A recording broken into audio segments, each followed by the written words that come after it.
Hello Kathleen fans! Catherine nakiselebrate ng birthday kay Tisoy mga kasembreros. Pasabog ng Kathleen at saka itong nakaka-touch na post about kay Alden and then yung post ni Daddy Bay mga kasembreros na sobrang kulit. And talagang may na-discover ako dito na nakakagulat siya mga kasembreros. Mamaya unahin natin muna itong unahin natin itong minor item natin mga kasembreros. Share ko ito yung income no ng Metro Manila Film Festival na mga pelikula this 2025 nga mga kasembreros na kung saan ay medyo hindi siya may kita naman, may income naman mga kasembreros yung Metro Manila Film Festival movies ngayong 2025 pero ano lang siya, medyo lower din sa expected natin amount no kasi so far parang 500 million or 300 million yata yung income so far ng 300 million plus yung lahat na yun na entries kasi 8 yung entries ngayon. So pinakauna yung kay Vice Ganda, Call Me Mother, 186 million. So ito po ay pinost ni Lion Here TV from OG Diaz mga kasembreros. Kagabi niya ito pinost din. So recent. So ang sabi niya dito is from December 25 hanggang 30 or 31 mga kasembreros. December 25 hanggang 30. So wala pa yung January 1 and 2 mga kasembreros. Nauna nga dito yung kay Vice Ganda na Call Me Mother, 186.4 million. Tapos Shake, Rattle and Roll, 66.5 million. Bar Boys After School, 25.9 million. Anne Mary, no, yung kay Mami Min, 25.6 mga kasembreros. So malaki rin siya. Love You So Bad, 19 million. Imperfect, 12.5 million. Manila's Finest, Ninapiola Pascual, 10.8 million. Reconnect, 4.9 million. So ano siya no, may income naman no, pero medyo ano lang siya kasi in-expect ko mga 500 million na siya. So parang hindi pa pala siya nakaabot mga kasembreros. Pero yun, we're so thankful na yun po yung naging resulta. Still no, magpasalamat tayo sa Panginoon. Tapos ito, dito yung mga pelikula of course ni Ma'am Catherine no, from Must Be Love, Pagpag, She's Dating with a Gangster. Pinakauna pala niya yung Must Be Love. Tapos Barcelona. Tapos The House of Us, Hello Love Goodbye, A Very Good Girl. Pero hindi kompleto ito no kasi may Hello Love Again pa of course. So parang 2, 4, 6, parang 7 movies ni Ma'am Catherine mga kasembreros na kanyang ginawa no from Kathnil days mga kasembreros. Na-recall din niya dito yung mga income ng mga pelikulang ito. She's Dating with a Gangster or Pagpag, 189 million. Tapos yung She's Dating with a Gangster, 286 million. Barcelona, A Love Untold, 321 million.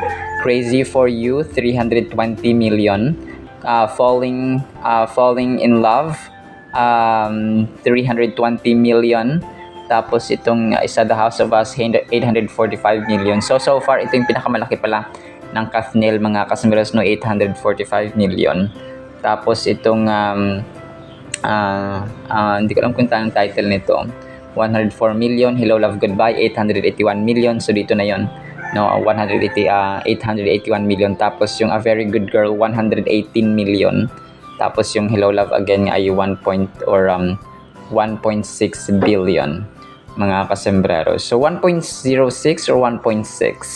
Magkaiba kasi yung 06 sa 1.6 mga kasembreros. Pero yun po no, wala pa rin makakatalo sa Tambalang Kathleen mga kasembreros.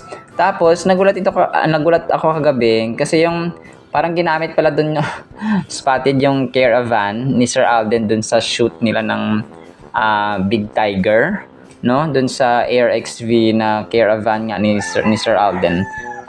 But correct me if I'm wrong, parang dinugtong lang yata nila kasi parang bago lang 'di ba yung Air XV caravan ni Sir Alden para tumulong sa mga nangangailangan. Tapos yung shoot nila ng Big Tiger na kung saan nga ay sugatan si Soiti no kasi kontrabida ka dito. Kontrabida ka Soiti, ano ba 'yan? Medyo magagalit kami ng konti sa dito ha sa Big Tiger movie mo. So joke lamang po mga kasembreros. So yun po no.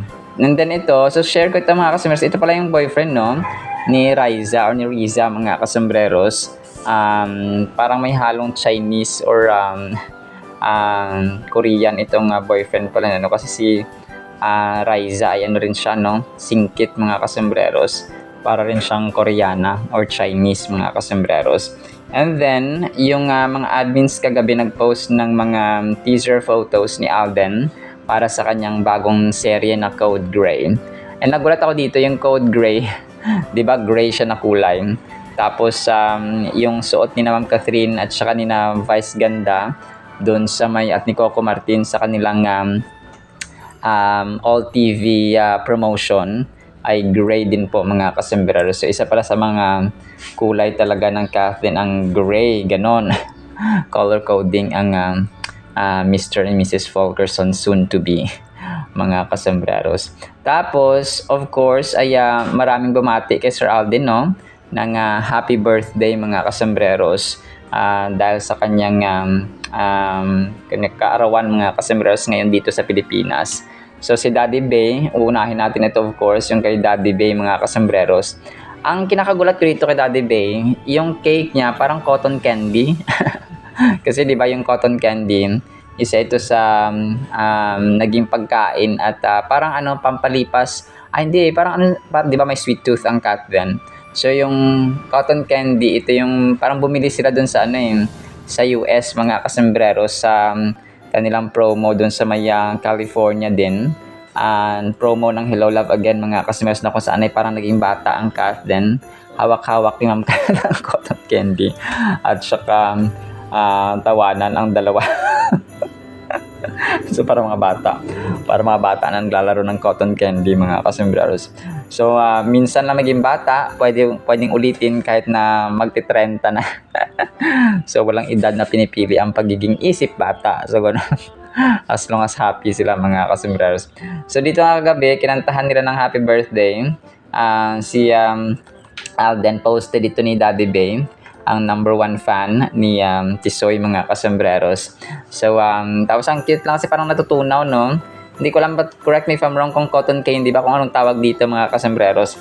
Tapos syempre yung kumakanta yata dito yung Kuya Ardi niya, happy birthday to you. Tapos si Alden naman ay parang ang kulit-kulit, no? Ang cute-cute mga kasembreros. So twinning na naman sila ng white ni attorney na damit mga kasembreros, no?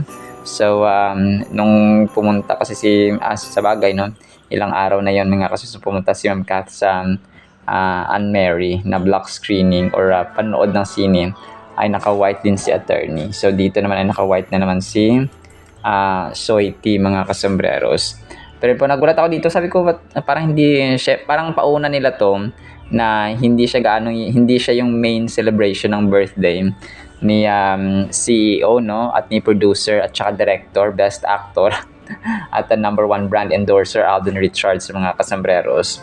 So tapos hindi ito yung main celebration, alam ko kasi baka sa bahay nila doon sa Amerika mga kasembreros mag-celebrate ng kanyang birthday na main celebration mga kasembreros.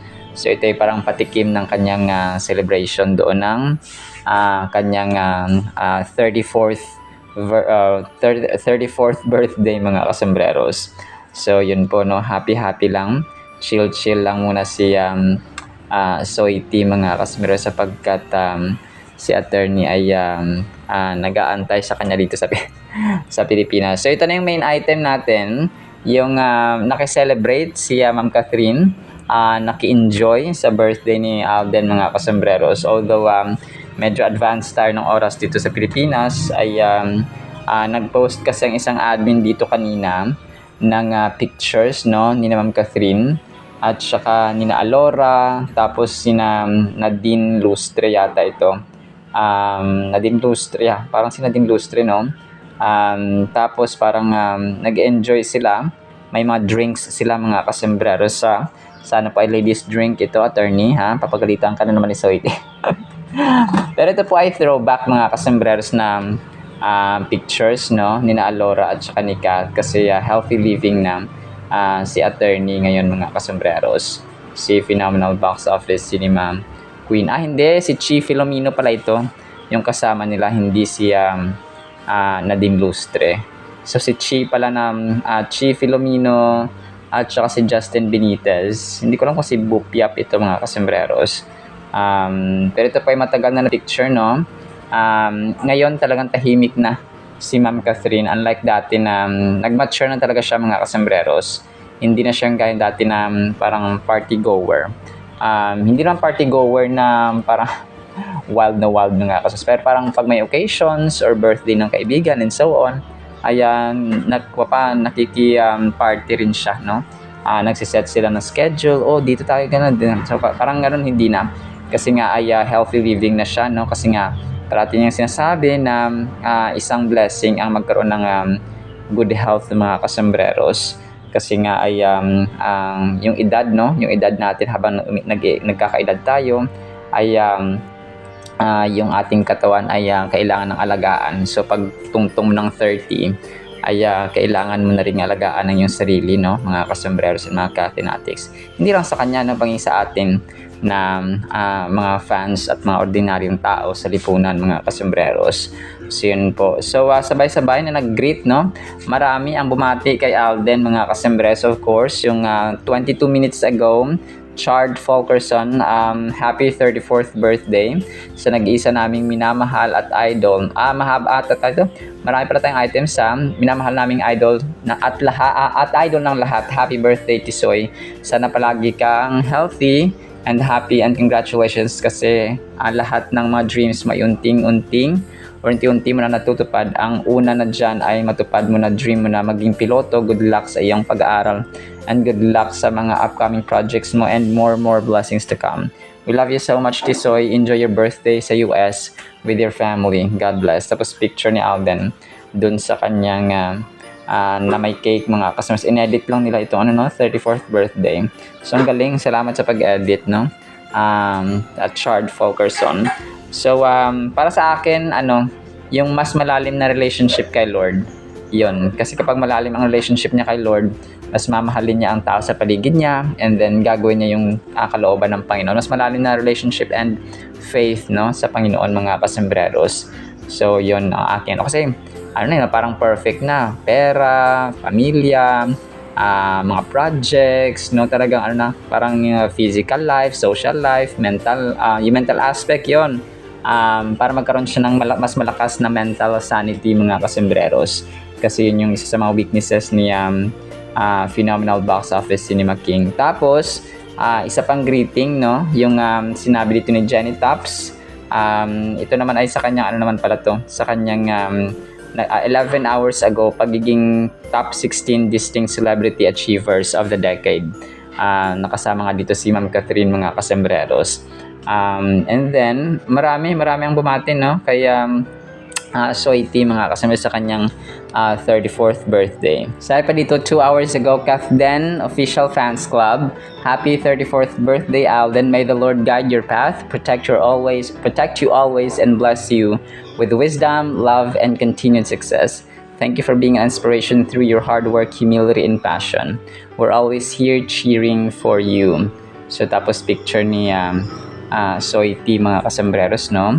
Tapos Myriad, of course, yung kanyang company, mga customers. 25 minutes ago, happy birthday, CEO Alden, from your Myriad Entertainment team. Thank you for leading with heart, vision, and trust. We're grateful to build, dream, and move forward with you. So ang kanyang Myriad, of course, ay bumati, no? And of course, sino ba naman ang hindi, itong AR Foundation Incorporated ni Soiti. 23 minutes ago, happy birthday, Kuya Alden, from the AR Foundation Scholars and team. Thank you for your constant care, kindness, and belief in us. Your heart inspires us to dream bigger and give back every day. So napakaganda, no? Kasi yung na-build na legacy dito ay yung pagbibigay at pagtulong sa ibang tao, mga kasembreros. And of course, Alden Trendsetter, 2 hours ago, another year, another reason to celebrate big. 34 years of life lived with intention, where every chapter has been shaped by humility, gratitude, and heart. A journey that continues to inspire, uplift, and leave a lasting mark on everyone fortunate enough to witness it. Today, we proudly celebrate how far you've come and look ahead to a future filled with renewed purpose, deeper clarity, and milestones yet to reveal themselves. So ang lalim na ang lalim mga customers. Happy birthday, Alden. The world is ready for what's next and your A-team is right here with you always. So yun po no, talagang yung Alden Trendsetter ito is solid ito no. A-team mga kasombrero. And of course, no, AR Troopers 1 hour ago. Happy birthday, our beloved Tisoy. Your humility, character, and dedication are inspiring. Wishing you continued success, health, and happiness in a day as wonderful as you are. Keep shining and conquer the world, our Asia's multimedia superstar, Alden Richards. Tapos, of course, to picture ni Tisoy, ni Phenomenal Box Office Cinema King. And then ito nagulat ako dito, 47 minutes ago, meron pala siyang international team Canada.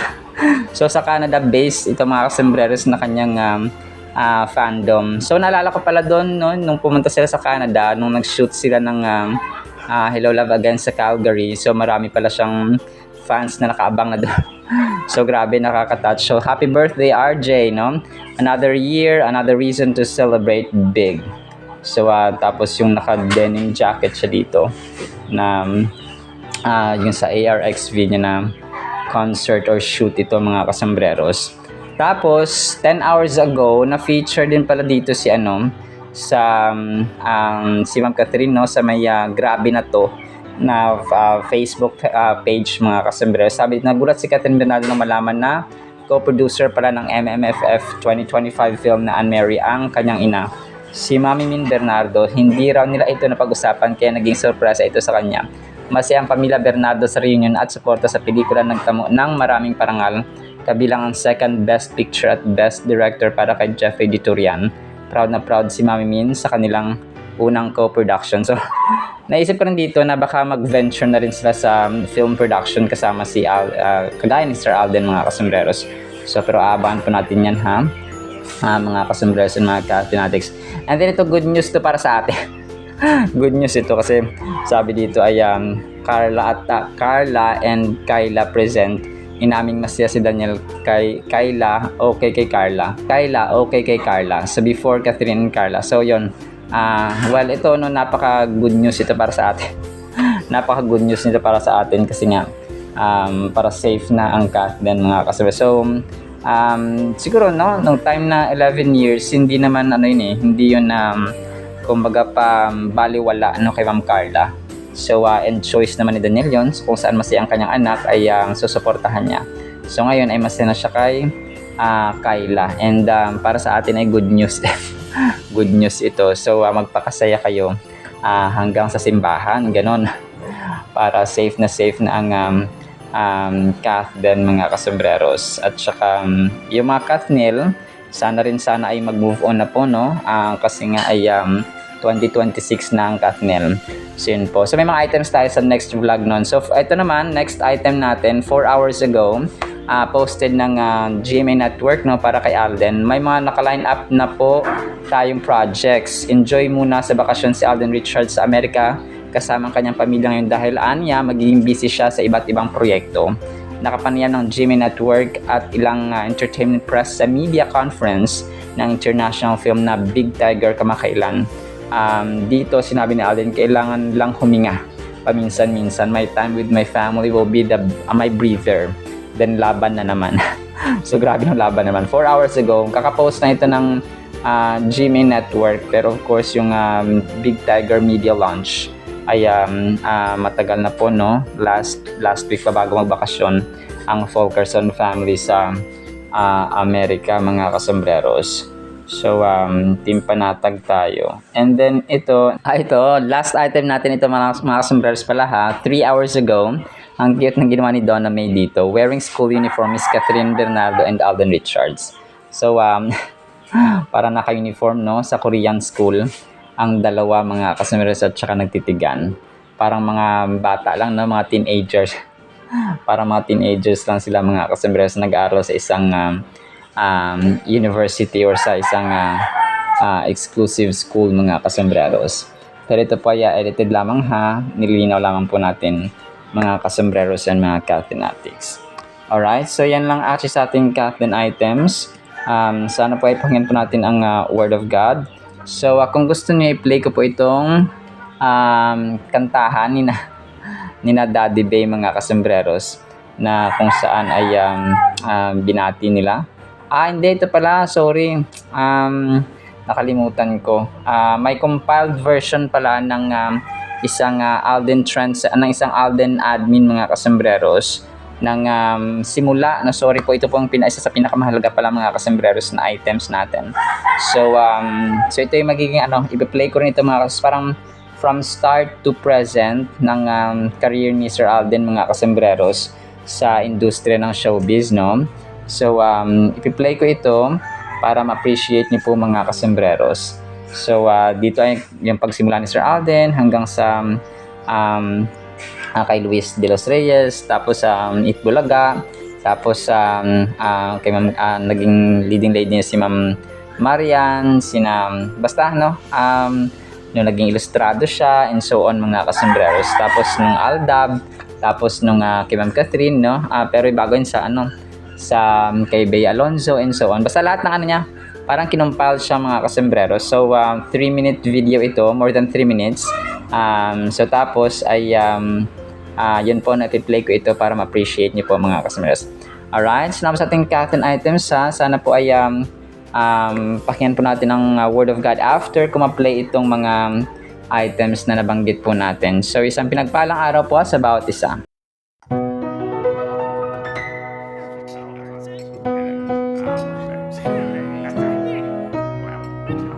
Hi, please. My name is Richard R. Fulgerson Jr., 18 years old, and I stand 5'11". Oh.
At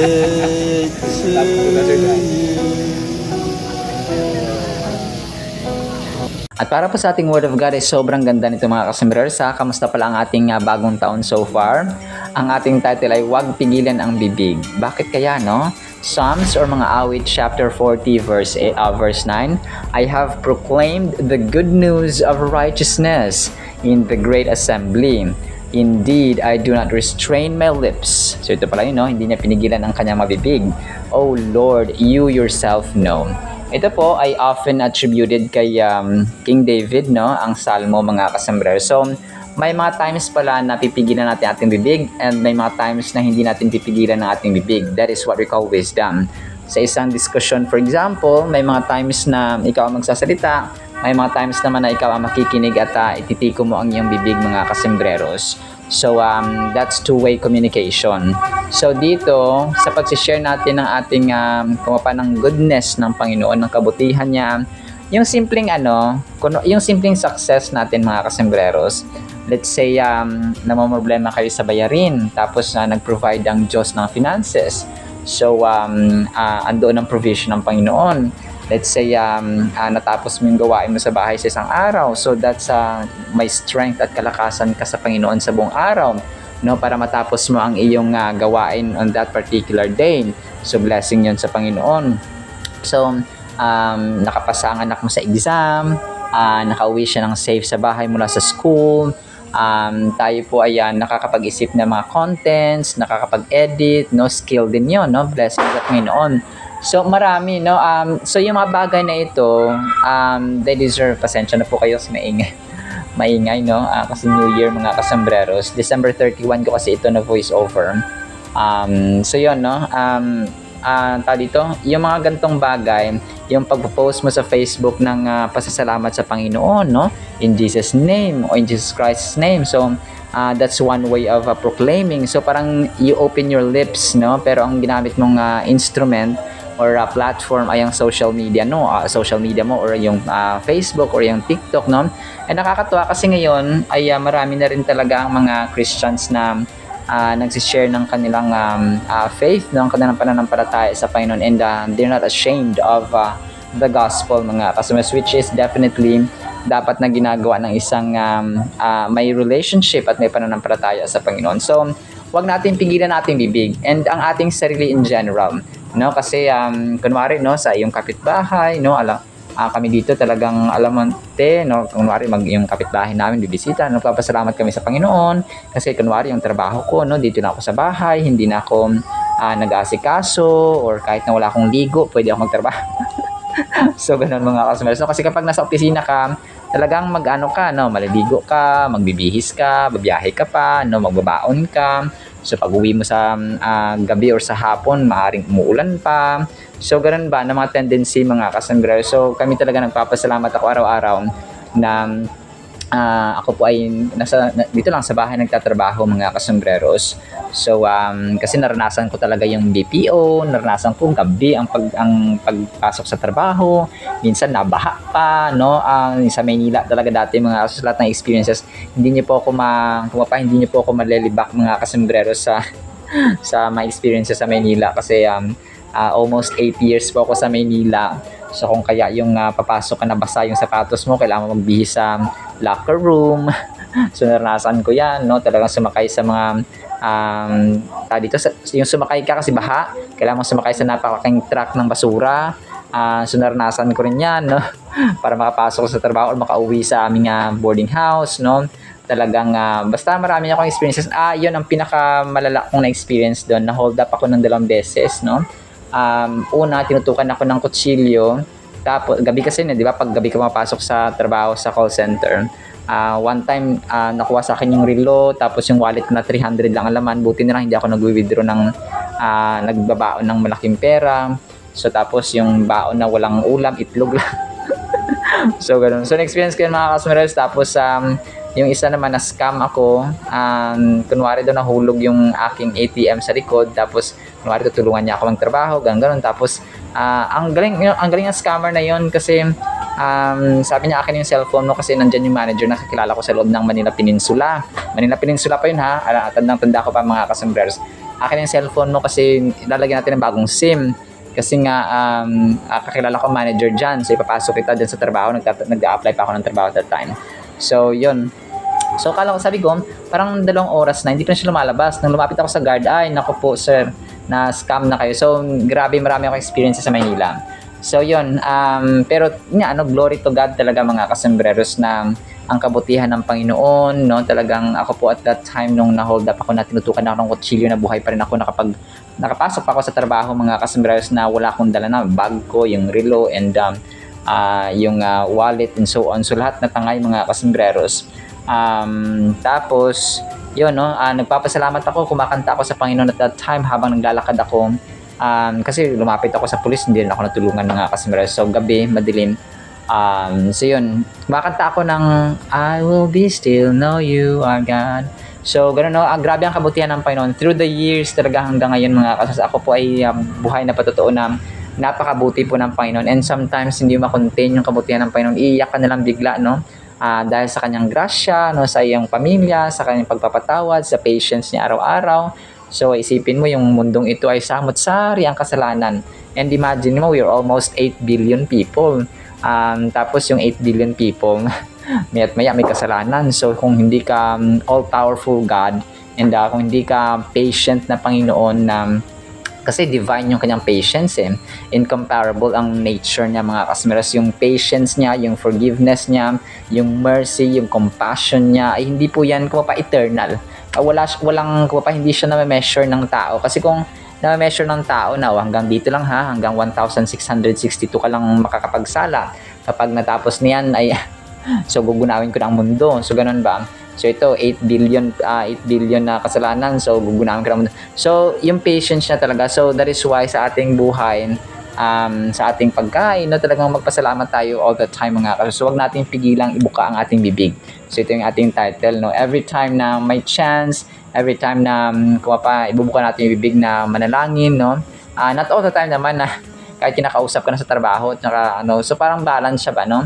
Pag time ng manalangin, magpasalamat, and so on. Pag time ng trabaho, pag time ng chika-chika, gano'n.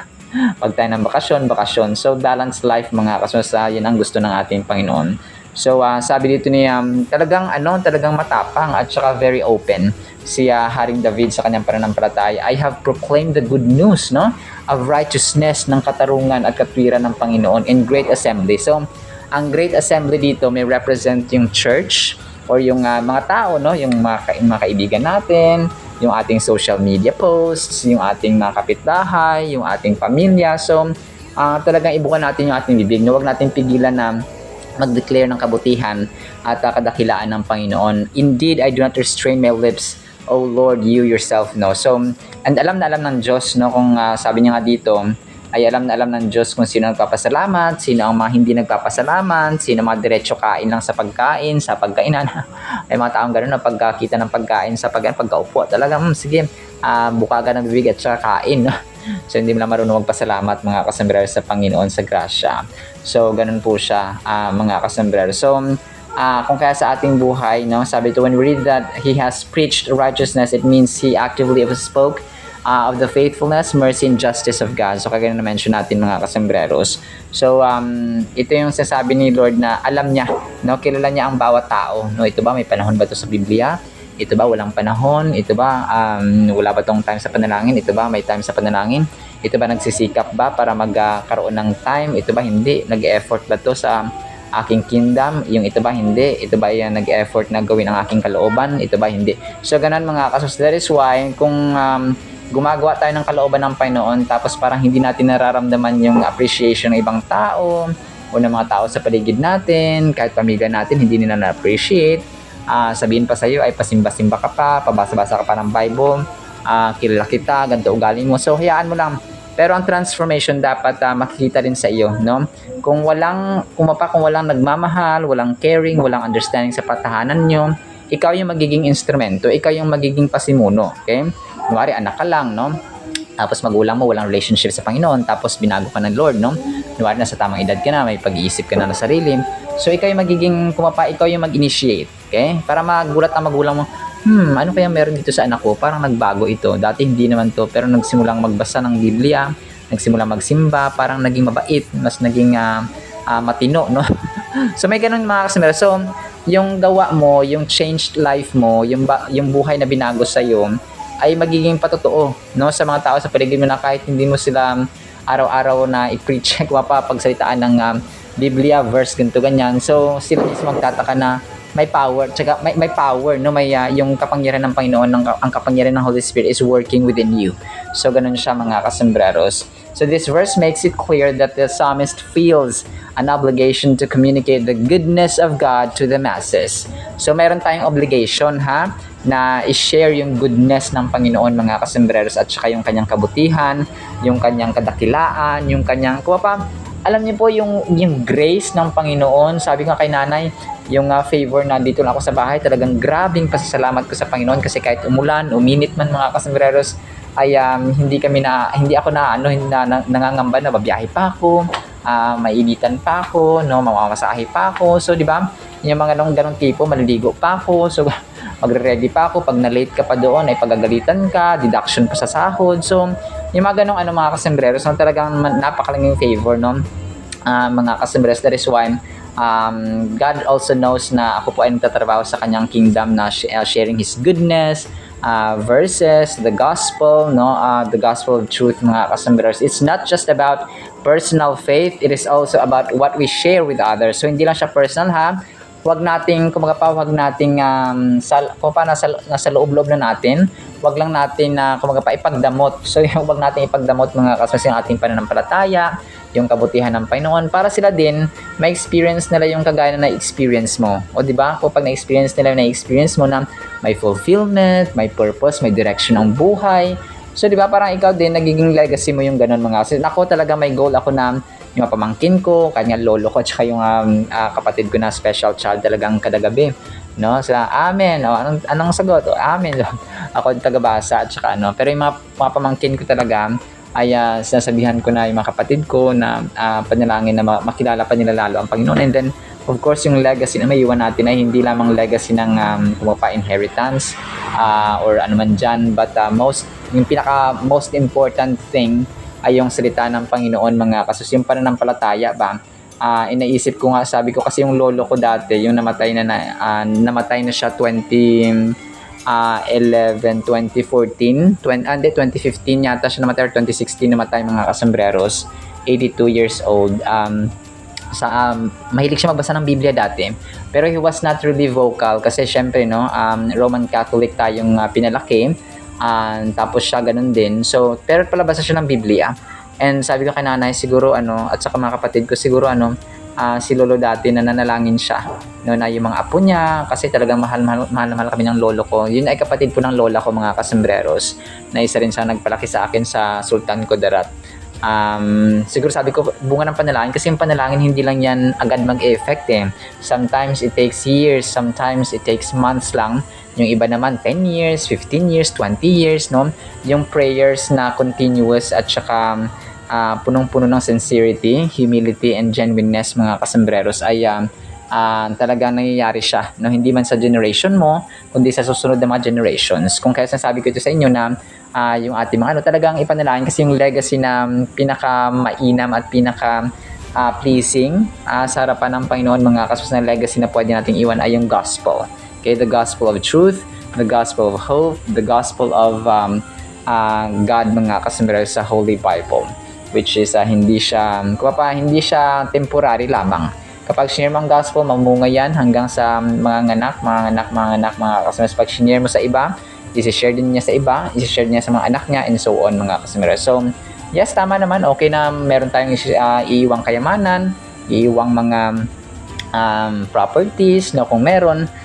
Pero yung pinakamahalaga sa lahat ay yung salita ng Panginoon mga kasembreros.